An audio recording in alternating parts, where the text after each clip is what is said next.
What's going on, everybody? This your boy Kenny K all day. The name to know and the place to grow in the world of electric vehicles and everything pertaining to it. As you can see, your boy is wearing a BMW Motorsports hat. Of course, I got the jacket to match. It's because my automobile of preference at the moment is BMW. I drive a BMW electric. The vehicle that I drive, I don't know whether y'all can tell by the seats which one this is, but it is a BMW i3. I've had my car now for about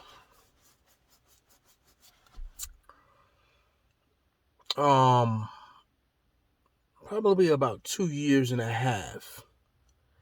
And in 2 years and a half, I have learned so much about the BMW i3. I've learned so much about electric vehicles, from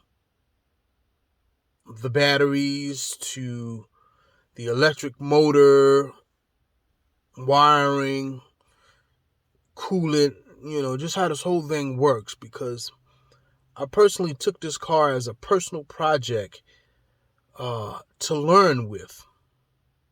And I have enjoyed, I can honestly say, I have enjoyed this i3. I really have. With this car, I'm going to step out real quick. Switch this. With this car,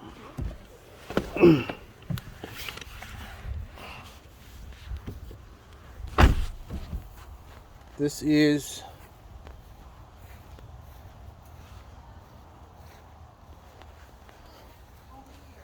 the i3. Okay, 2014. This car originally had a 60 amp hour battery in it. Well, quick story about it. When I got my first original i3, it was a BEV,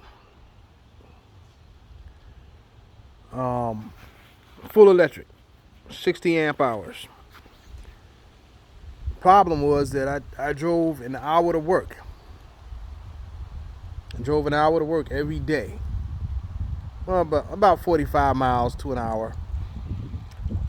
With a 60 amp hour battery, by the time I got to work, I was at about 13 miles left, maybe 10 miles left, maybe 8 miles left. And once I got to work, the funny thing about that was the charging station was about 7 to 10 miles away. So if I only had 10 miles left, then I had a problem, because I had to drive slow and put it in all kind of eco pro modes to get to get to the charging station. So I traded that in and got the 60 amp hour i3 with the Rex. Well, that was great for a while, because I was able to get to work with 10 miles left and still have the range extender, which is like a gas generator that charges the batteries and keeps the batteries charged, so you can get that extra range. But I almost felt like I was almost forced to have to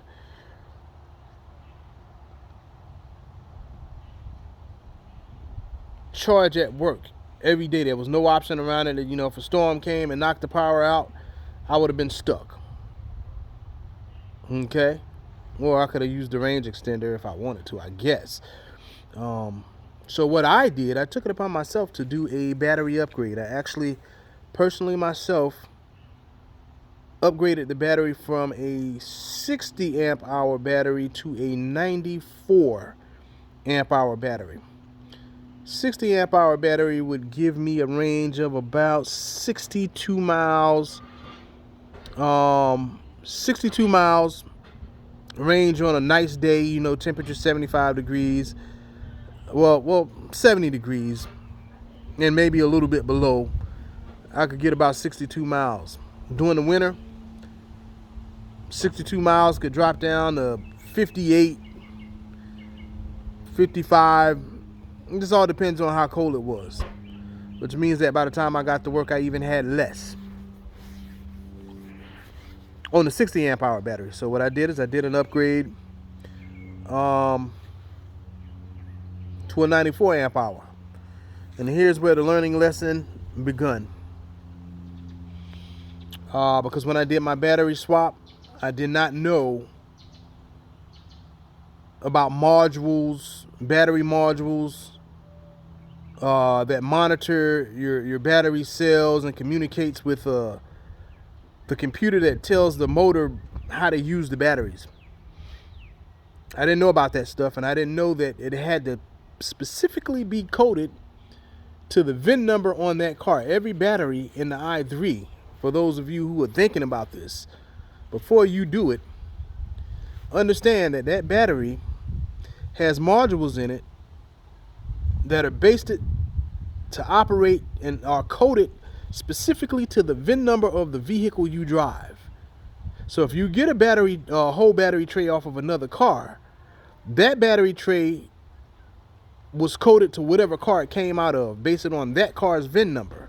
So when you take that battery tray out and put it in your car and just do a battery tray swap, then you put it in your car, yeah, your car might crank up and it might start and it may go, but here goes the problem, and here's where my problem started. When I did the swap, I didn't know any better at that time. Swapped the batteries out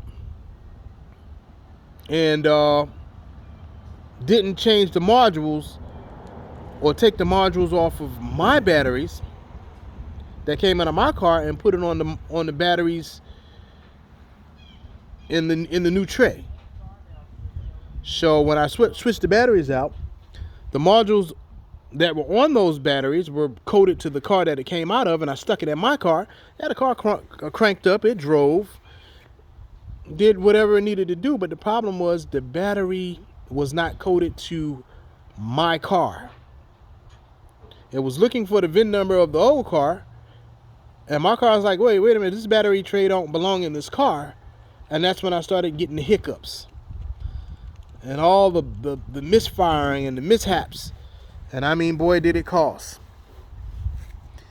So for those of you who are thinking about doing an upgrade to your i3 as far as a battery upgrade, just keep in mind that when you do your battery upgrade, you make sure you take your modules off of your batteries out of your car, which are coded to your car, and swap the modules off the batteries in your car and put them in the new battery tray. Yeah, of course, you got to take the modules off of those batteries so that you can put your modules on the new set of batteries that you're putting in your car. So when you put the batteries in, the car still have its original modules coded to your car, and they'll communicate with the batteries. Okay, just knowledge base. That is not professional advice. That is not any kind of advice telling you what to do or to do it. It is just my experience, and you know, my personal experience with my automobile. Okay, it was a fun and expensive one, because when I took it to BMW, the first thing they did is plug it up, and they said, "Wait a minute, bro. These batteries don't belong in this car. These batteries they belong. They're coded to. They're based it off of another VIN number off of another car. We can't mess with this car."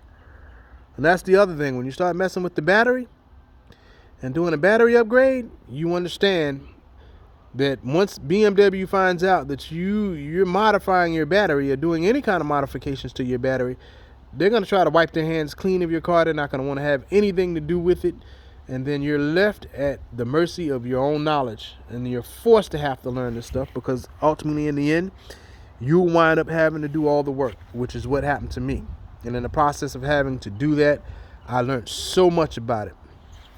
So that's where we are, and this is my i3. I love it. As you can see in the window there, I have a robot, and of course the i8. And that robot has a spot there where there's a camera, a wireless camera, that I can monitor my car from a remote location. It's a beautiful car. I love it, you know. And one of the reasons why I love the car so much is because it's different and it's rare. I've never been a person that wanted a car that everybody drives. You know, like you pull up to the light and there's one of your car at every light. You know, 5 or 10 of them in each parking lot. I'm not that type of guy. I like to pull up and just be totally different. And the i3 gives you that feel, that experience. When you pull up, you know that you're different. Also with the i3, you don't see that many of them around. I mean, you really don't. In the state that I live in, South Carolina, I drive an hour to work every day on the interstate, and I can honestly tell you that I have not seen an i3 in passing at any point in time within the last 2.5 years of driving back and forth to work, within an hour's range. Now, I have seen one in Columbia. Man, I might have seen 1 or 2, maybe 3, but I mean, you know, that's not a common sight, and that's one of the other things that I love. That's one of the things that I love about the i3. Where did my journey begin? Well, I'll tell you this. My journey with electric vehicles begun with the idea that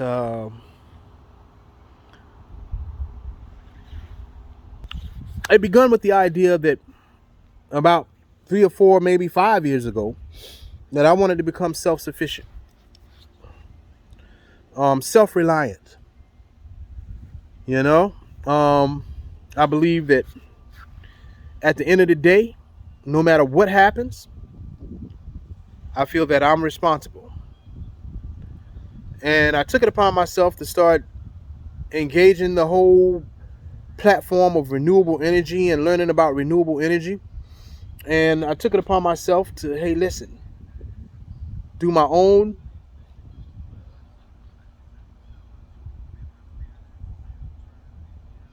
renewable energy install on my home.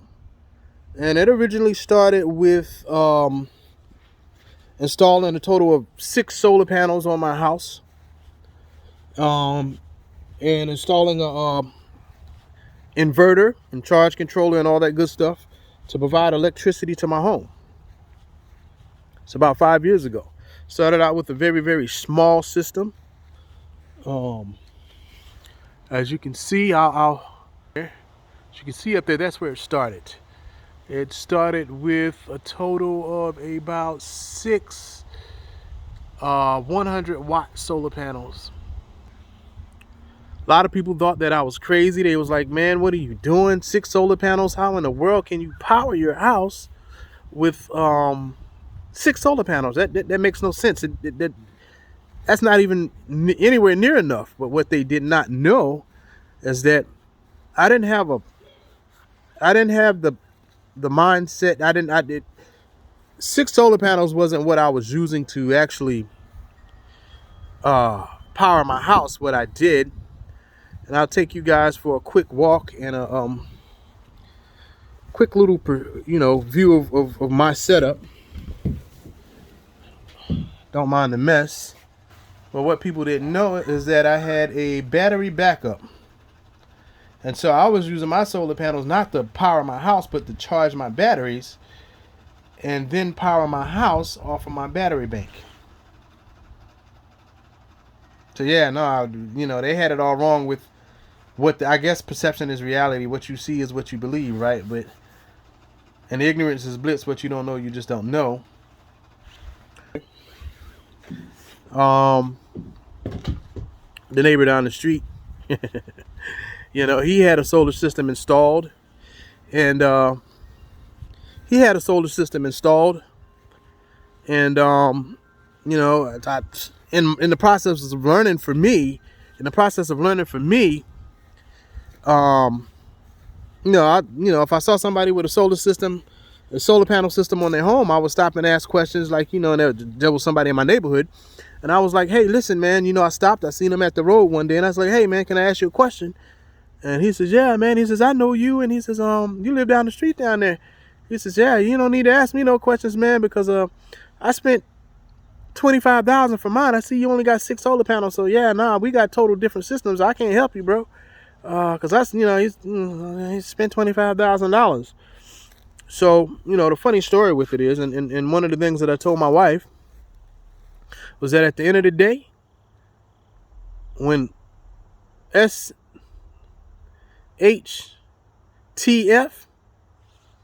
when stuff hit the fan, if the power go out at the end of the day, I'm responsible. When I flip that light switch, it's my responsibility to make sure that we have power and electricity. Point blank, period. It's my responsibility. And that's where the whole solar adventure started with me. I learned a whole lot, burnt up a whole lot of charge controllers, burnt up a whole lot of inverters. But hey, listen, they say you're going to pay one way or another, whether you pay in college or whether you pay by hands-on. I took the hands-on route. And so I started out with about a 3,000 watt inverter from Harbor Freights, in which I used that to, I don't know how I had that thing set up. As a matter of fact, I think I had 2 3,000 watt inverters from Harbor Freight, which was a 120 volt and 120 volt. And I went inside and wired it so I could put one positive to the breaker box and another positive from the other inverter, which gives you a total of 240. And I ran it to my breaker panel inside of the house, my sub panel. And with about those 3,000 watts, I was able to power basic stuff. Like the lights. I wasn't able to do anything like, stoves or anything like that. So I basically just ran lights.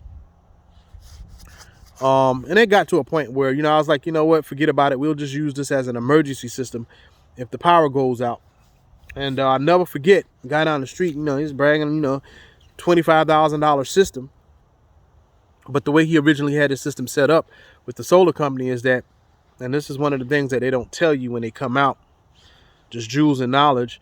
A lot of times what they do is they will install solar panels on your house. They'll come in your house and turn everything on and say, with everything on in your house at one time, you're using about 25,000 watts. And that's how they come up with the idea that you need $25,000 worth of solar equipment. But we all know that you don't come home and turn everything on in the house. Life just doesn't work that way. Might come on, turn on a lamp and maybe a TV and a computer, or maybe 2 TVs or whatever. But you don't come in the house and turn everything on. So that extra electricity that you're producing, you might only be using 8,000 watts, but your solar panels is producing 25,000. That extra electricity that you're producing over 8,000, because you have 25,000 watts worth of solar, and you're only using 8. That's about 16,000 watts that you're overproducing. That electricity goes back through the wire, and it goes back to the electric company, and they store your electricity that you're creating on your home in their battery banks at their facilities. So imagine what they do with that electricity during the day while you're not using it. Probably making a profit. I mean, that's an assumption. Okay, I'm not sure, but I'm thinking if I was an electric company and I was getting all this extra electricity that's being produced off of people's homes during the day, and these people are sending all this electricity to my battery bank, yeah, I'm going to sell it to somebody who needs it. Right? And so here's what happened in the case of an emergency. If you're storing your extra electricity that you're creating off of your home from your solar panels on your house and sending it 50 miles away or 20 miles away to the electric company, and they're storing it in their battery banks, what happens if a storm comes and breaks the line between your home and their battery bank at their facilities? Yeah, they're trying to send you your electricity back at night that you gave them during the day. But unfortunately, guess what happens? If the line gets broken because a car hit the pole and knocked the line down and knocked the power out in the neighborhood, well, guess what? They're trying to send you your electricity, but there's a break in the line, so the electricity can't get back to your home. Yeah, you'll have power during the day while the sun is up, because the solar panels is, in most cases, sending electricity directly to your home, into your house, into your wall outlets. But when the sun goes down, if that line is still broken and not fixed, well, the electric company says, okay, you gave us this electricity during the day, but unfortunately the line is broken and we're trying to send it back to you, but it can't get to you because the line is broken between our battery bank and your house. So now the sun's going down, and normally the way it works is during the day when the sun is up, you're overproducing, and at nighttime when the sun goes down, they say, okay, you gave us a total of 20,000 watts. So now it's nighttime, the sun's gone, your solar panel's not producing any electricity. What we'll do is give you back whatever electricity that you gave us, and we'll just give it back to you for free. It's your stuff. So they're giving it back to you for free. But if the line gets broken, you got $25,000 worth of equipment that is no good at nighttime. Because now the line is broken. You can't get your electricity from the electric company because they're trying to send it to you, but there's a break in the line between their battery banks and your house. So at nighttime, you got to sit in the dark like the rest of the people. Well, unfortunately with me, I just showed you my battery bank. So I create my own electricity, and 6 solar panels is totally enough to charge up a battery bank within 6 hours. And so I create my electricity and I store my electricity. So if the line got broken, I didn't have a problem because my electricity comes from my battery bank at my house, which is what the neighbor down the street that had the $25,000 system didn't have. The line got broken, and I told my wife, I said, let's go ride down the street and see what's going on with the neighbor. He was standing out in the street with his flashlight with the rest of the neighborhood when the sun went down, because the solar panels wasn't producing no more, and the electricity that he created during the day and sent it to the electric company, well, guess what? They couldn't send it back because it was a break in the line. So night came in, his solar panel's not working no more, and he can't get his electricity from the electric company because the line's broken. And so that's where the whole journey started, right? And so, you know, like I said, I started out with a 3,000 watt inverter, upgraded to 3,000 watts, which equals 6,000. And it was rigged up. And then at some point in time, you know, I started doing the research, and I wound up upgrading to a real 6,000 watt inverter. Well, actually a 3,000 watt inverter that's meant for operating a home. But of course, I learned that wasn't enough. So I wound up upgrading that from a 3,000 to a 6,000. And that's kind of like where I'm at now. I upgraded to a 6,000 watt, 24 volt. And then I wound up upgrading from a 24 volt to a 48 volt. And that's where the whole journey began, because after I got the solar and everything was working, I said, hey, you know, if I can save on electricity and get the electric company hands out of my pocket from taking my money, you know, that means I'm saving money now, because, you know, I don't have an electric bill expense in the great numbers. My electric bill is very, very low. And that's only because I don't have my central heating and air unit on my solar system. But I'm about to fix that as well, because I'm about to get a mini split that can operate, and I can eliminate that the cost of the big 2-ton unit outside. And just, you know, just having, you know, being in control, man, it's a beautiful feeling. And so after I, completed my solar panel project, I even went as far as, let me show you.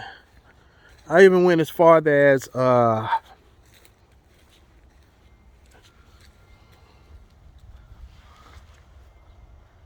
installing a 400-watt wind turbine, because I said, you know what?